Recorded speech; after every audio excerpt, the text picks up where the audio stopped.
Hello, everybody. Welcome back to my channel, The CD Collector. My name is Brandon. If you're new to the channel, this channel is about anything music related, mainly CDs, obviously, where I'll talk about. I'll also bring up some artist news, some various stories that come out throughout the upcoming days, and so on and so forth. Also, tell you about new releases that you might want to check out. May do some top 10s, top CDs. I will show off also parts of my 4,600 plus CD collection. This is something you might be interested in. Please consider subscribing to the channel. Today, part of the series that I'm doing is music news. This is number 5 in the series. I'm just going to do this every so often, every few days, whenever I can, or however long the stories permit, because there's always stuff going on, but some of the stories are, not very interesting. Got a pretty good stack of stories here that actually are interesting. And we'll go ahead and get started here, and I'll tell you about that in just a moment. The first article is very interesting here. This just happened. This is being recorded June 18th, 2024. You'll probably see this in the next day or two. Justin Timberlake is charged with drunken driving in Sag Harbor. Police in the Hamptons community gave few details about their artist's arrest. Said he was driving a 2025 BMW south on Madison Street when he failed to stop at a stop sign and struggled to stay in his lane. An officer pulled him over and determined he was intoxicated. He was arrested and held overnight before he was taken to Sag Harbor Village Justice Court, where he was arraigned at 9:30 a.m. He was released on his own recognizance, meaning there's no bail set. No response from his publicist or lawyer for comment. So it looks like he's in a little trouble, but I'm sure he'll probably get out of it because he has money, and unfortunately, money does talk.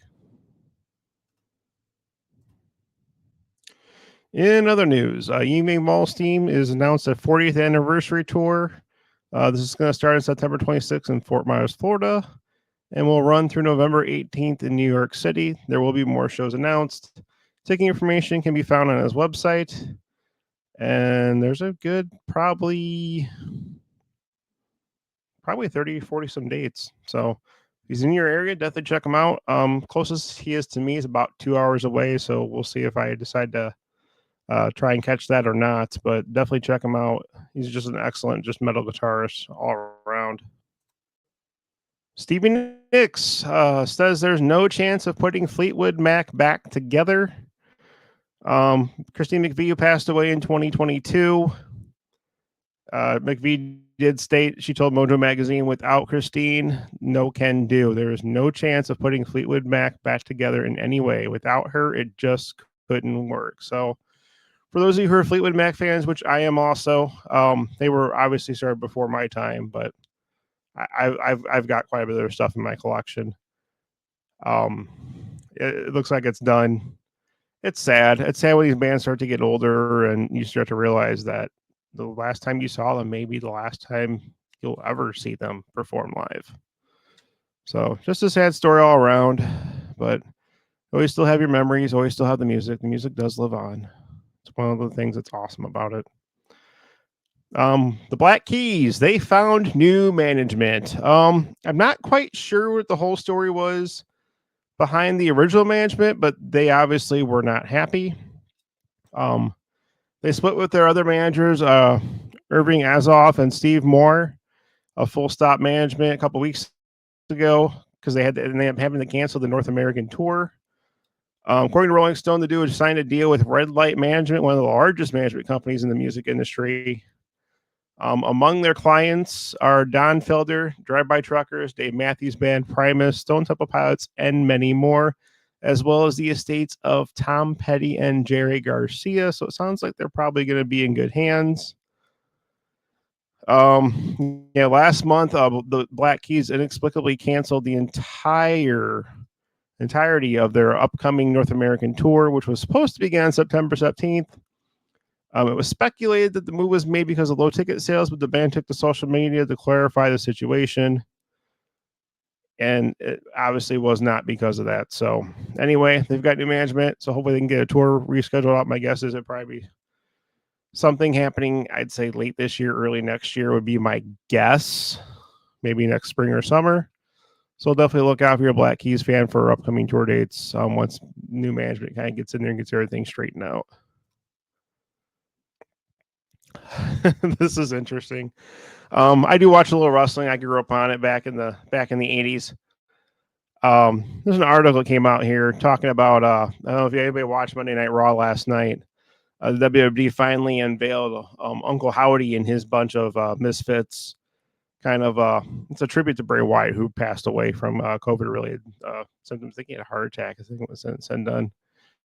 And he was one of the great minds and wrestlers of WWE. His brother is Uncle Howdy, and there's an article on here on Loudwire that mentions, it says, did a new mask wrestling group rip off Slipknot or Mushroom Head? This article did come out on June 18th.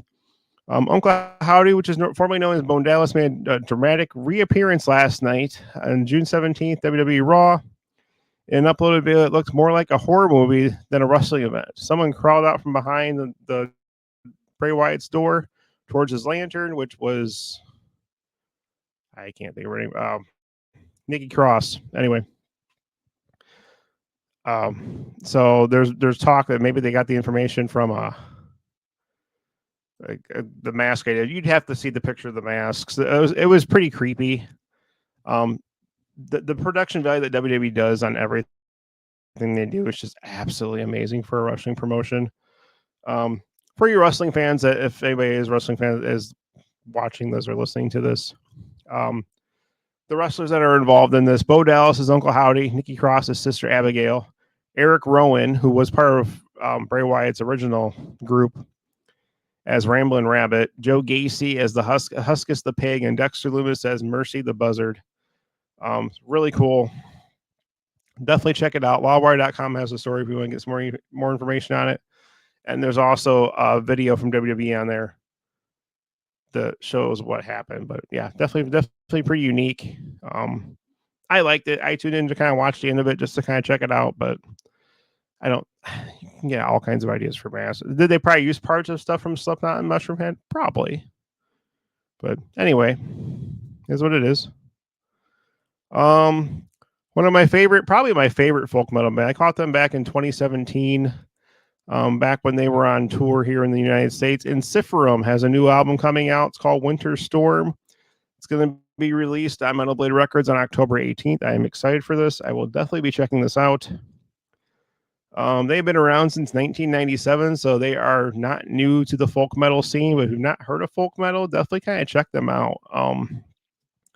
They're a band that actually has some more growly vocals, similar to death metal, but they also have some clean vocals too. The music's amazing. They're great live. But this is going to be their 8th studio album that's coming out. Their last one was Tholastic, which crowned their ascent in 2020. So it's the first album in 3 years. But pretty excited for this one. Definitely will be checking it out when it does come out and is released on October 18th. A couple more articles here just to kind of briefly go over. The Cult. They announced September and October 2024 Western U.S. tour. This is the 40th anniversary tour with select dates. Looks like they're going to be September 21st, starting in Salem, Oregon. They only have right now 8 dates currently showing right now. Salem, Oregon, and it's going to end so far on October 1st, Valley Center, California. I'm sure there will probably be some more dates that are added. Tickets do go on sale Friday, June 21st at 10 a.m. local time. Ticket links and VIP information can also be found at thecult.us. So if you're fans of the Cult, definitely want to check them out. A couple more articles here. Just wanted to kind of briefly mention. Actually, I think I just have one more article that I want to mention. Yeah. Save the best for last. This is cool. Monsters of Rock Cruise 2025. It's going to be March 10th through March 15th. It's going to be in Miami, and they're going to go to the Great Stirrup. Is it Cayman Islands, maybe, and Nassau. Here's who's going to be there. These Monsters of Rock Cruise mostly consist of hair metal bands. I would love to go to one of these sometime. There's going to be more announced, but this is who they currently have right now at this point. Tesla, Michael Schenecker, Crocus Extreme, Winger, Stephen Piercy of Rat, Queensryche, Michael Monroe, LA Guns, Pretty Maids, Slaughter Vandenberg, who has ties with Whitesnake. Faster Pussycat, Wigwam, Lynch Mob, who has ties with Dokken, Vixen, Eclipse, Hardcore Superstar, Chris Holmes, Rose Tattoo, Takedo, The Answer, Aldo Nova, Rhino Bucket, Cold Sweat, The Cruel Intentions, which are a newer hair metal type band, Hurricane, Shiraz Lane, Massive Wagons, Jared James Nichols, Wild Street, Sisters Doll, Midnight City, Burning Witches, Lilac, The Bites, The Iron Maidens, Hofstra / Gibbs, and there will be more announced. If you're interested in trying to book this, I think you can go ahead and start planning this and scheduling it. monstersofrockcruise.com. One of these times eventually I might go there. They have multiple stages. There's over 35 artists at least. I mean, it's just crazy. But definitely want to go to one of these sometime.